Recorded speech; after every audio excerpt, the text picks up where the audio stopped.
Ilan nating kababayan nais pa ring manatili sa pinagtatrabahuhan nilang bansa sa kabila ng nangyayaring kaguluhan sa gitnang silangan. Nagbabalik si Gabriel Villegas sa report. Makikita sa video na ito nakuha ng isang overseas Filipino worker ang sunog matapos ang ginawang drone attack ng Iran sa isang oil refinery sa Ras Tanura sa Saudi Arabia. Makikita rin sa isa pang kuha ang kapal ng usok na nagmumula sa napinsalang pasilidad. Kuha ang video ng magkaibigan sina Joshua at Maricar. 2 taon nang nagtatrabaho si Joshua sa oil company ng Saudi habang 8 taon naman sa housekeeping sa isang military facility si Maricar. Sa kabila ng patuloy na tensyon sa Middle East, nananatili pa rin silang nasa mabuting kalagayan. Ginagawa ng Saudi government ang lahat ng kanilang makakaya para mapawi ang pangamba ng mga tao. Pero sadyang di may iwasan na dapuan sila ng takot. Kinakabahan, pero nung nakaraan wala pa. Siyempre nakakagala pa tayo, nakakalabas. Pero ngayon, dahil sa mga tension na nangyayari, tapos meron ng pagsabog sa ibang lugar na malapit dito, kaya ngayon stay at home lang muna. Kung pwede, kung hindi naman importante sa labas. Kasi yung kaba mo ba, hindi mo alam, maya-maya may tatawag na kailangan bumalik dito sa loob kasi mahirap din dito eh. Ang nangyayari lang ngayon, since kami living out kami, meron yan, nagbibigay naman sila ng notice sa amin eh. Nagsisend out sila ng mga text messages when it comes to warnings. Kompleto si Saudi. Sa ngayon, nakakalabas pa sila para makabili ng kanilang mga pangunahing pangangailangan tulad ng pagkain. Ibinahagi rin nila na nakatutok rin ang ating embahada sa kalagayan ng ating mga kababayan sa Saudi Arabia at palagi ang nagbibigay ng update sa kanila.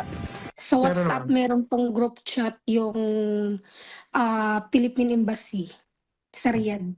So right now, nag-rely lang din kami sa media eh. Kung ano lang yung nababasa namin. Even though na nakikita namin dito, but still, we rely on medias. Actually, also the Saudi government, nanonood naman kami from time to time sa Al Jazeera, maliban pa yun sa mga iba pang yung mga news ano nila dito, News TV. Naihanda na rin ni Joshua at Maricar ang kanilang mga gamit sa oras na kakailanganin na nilang lumikas. Actually, sa amin, hindi, kung ako magiging wise, yes, mag-i-stay ako. Because depende naman kasi yan eh sa tension ng problema. As long naman ako kaya mo i-accommodate yung sarili mo, why not? Kasi more opportunities for us. Kasi pag nagpa-repatriate sila, more people are needed. So, more jobs, more, more chances of winning. Ganun talaga ang mangyayari niyan. For me, yes, mag-stay ako.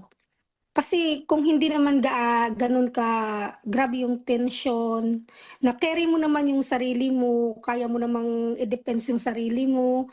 Kasi supposed to be ano naman kami, parang malakas din naman yung loob ko dahil nasa military base naman ako. Puro military din mga kasama ko dito na mga Saudi. Kaya for me, I will stay here. Tinitiyak rin ni Joshua at Maricar sa kanilang mga kaibigan at kaanak sa Pilipinas na sila ay nasa maayos na kalagayan. May mensahe naman si Joshua sa ating mga kababayan sa Middle East na nangangamba sa kanilang kalagayan. As much as possible, tuloy lang ang buhay, trabaho lang tayo. At mag-focus tayo sa mga bagay na dapat natin pag-focusan. Hindi natin kailangan mangamba, lagi dapat tayo may takot sa Diyos, lagi magdasal, at lagi niyong iingatan yung sarili niyo. Always, sabi nga nila, always ready lang tayo sa kung ano man yung mga darating na trahedya. Gab Humilde Villegas para sa Pambansang TV sa Bagong Pilipinas.